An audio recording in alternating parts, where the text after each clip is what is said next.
Did you know they made an R-rated Freaky Friday for Gen Xers that wear Deadpool merch? It's day 128 of 365. Today's movie, The Change Up.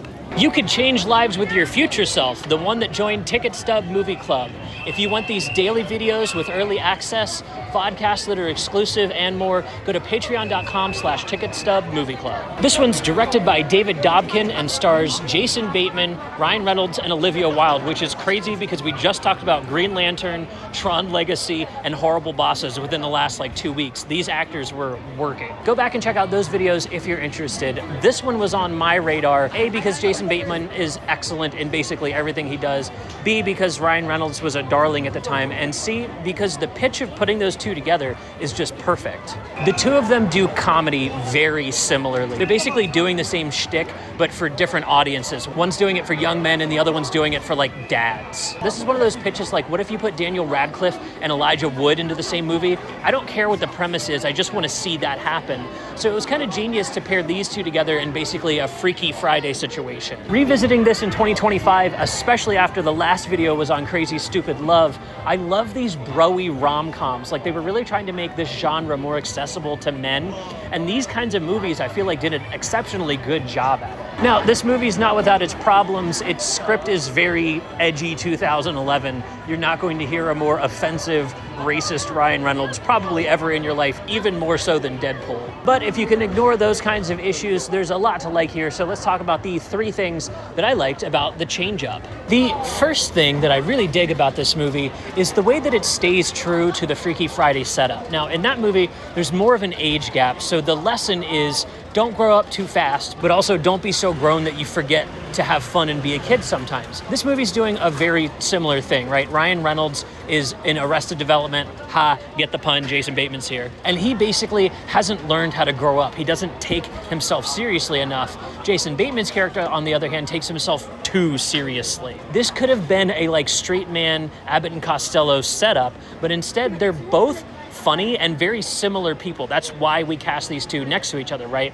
So them doing riffs on each other, Ryan Reynolds is now the more straight man character, letting Jason Bateman play this raunchy, sexed up version of himself just works so well, but they still get their lesson out of the whole thing. And even in the scene where they understand and realize their lesson isn't hitting us over the head in the way a Disney movie would. There's not a Sunday school lesson to be taken out of this, right? It's not trying to bash you over the head. It's just trying to remind the people who take themselves too seriously to slow down and enjoy things, because people around you could be suffering for it.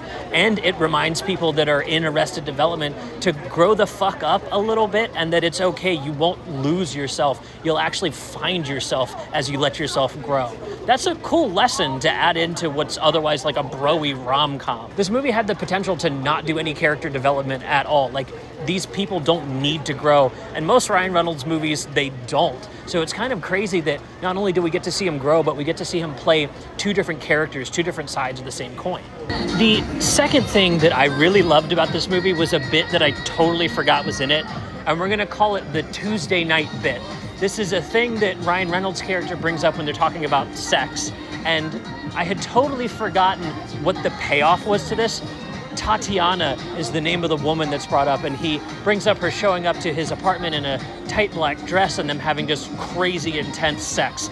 At the beginning of the movie, this is set up very early on. The payoff to this, once they've swapped bodies, is that now Jason Bateman's character is going to be able to cheat on his wife without technically cheating. They kind of lawyered their way through this one. I don't know if I agree with that or not, but the bit ends up being that it's a pregnant woman and he had infiltrated a Lamaze class to get with her.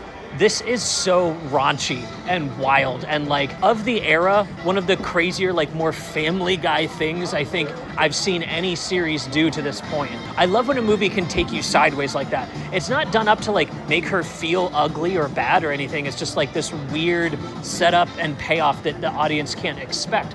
And so I love that it totally threw me off for a second time. It got me in the theater for sure, and I totally forgot it was there enough that I got to enjoy it twice. The third thing that I kind of dig about this movie is it exists almost in its own genre. Now, by that, I don't mean the body swap thing. That is a genre. But the tone of this movie is one you don't see often. It's Disney for adults. It's R-rated because it's very raunchy, but it's doing the whole like Disney movie setup, even with the like lesson learned payoff by the end. Now, most people use Disney adult as like a disparaging term. I don't mean that here. I just think that it's cool that there's maybe a market for people who like the Disney movie setup, but they do it in like an R-rated fashion, something that is still like an adult thing for you to watch and enjoy. Dealing with more grown-up problems like dating and marriage and child rearing and careers, instead of making it all about like parent-child relationships for young adults. I've never seen a movie that feels quite like this one. Its tone is very unique in this like setup that we understand from Disney movies, but with the payoff of raunchy hard R. So I'm curious if you know of anything else that we could like slot into this genre. I would like to watch more movies like this if they're any good. But what do you think? Are you a fan of the change up, or do you fall more to the Rotten Tomatoes side and 75% of people thought it was kind of bad? I get it, movies about pissing and weed aren't for everybody, but they're kind of for me, so I enjoyed it. We're gonna leave the bro-y rom-coms behind for bro-y action violence. We're talking about Conan the Barbarian 3D next, and I'll see you tomorrow.